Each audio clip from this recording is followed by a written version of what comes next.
रायपुर मैं गावत रही हूँ गाना, जात रही हूँ रायपुर मैं गावत रही हूँ गाना।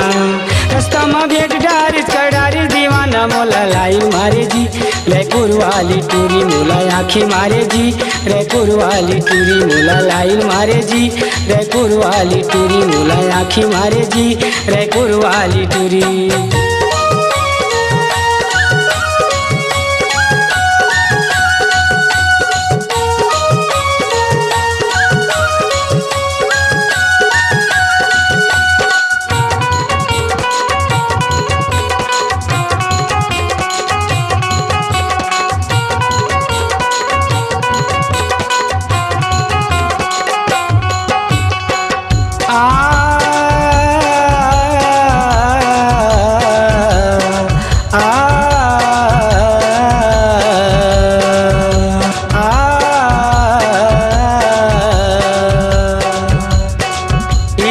साइकिल में रही से करत है इशारा, दिल मोर दीवाना हो गे रहे मैं कुंवारा। गए रहे मेला मैं खात रही केला, गए रहे मेला मैं खात रही केला।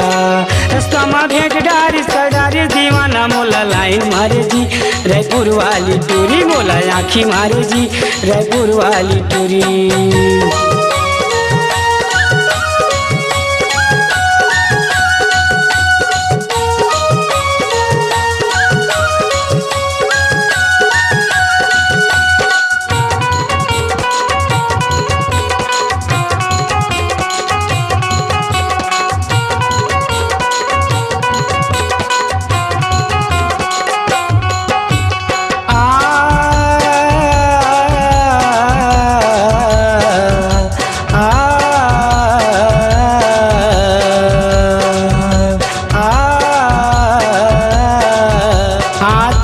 धरे मोबाइल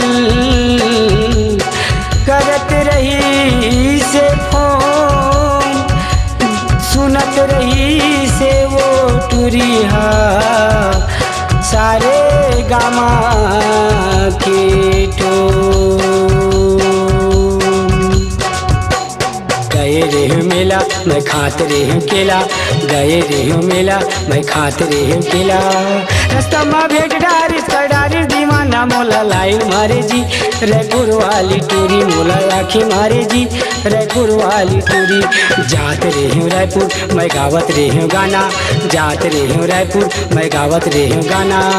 रास्ता में भेंट डारिस कडारिस दीवाना मोला लाइन मारे जी, रायपुर वाली टूरी मोला आँखी मारे जी, रायपुर वाली टूरी मोला लाइन मारे जी, शहर वाली टूरी मोला आँखी मारे जी, रायपुर वाली टूरी।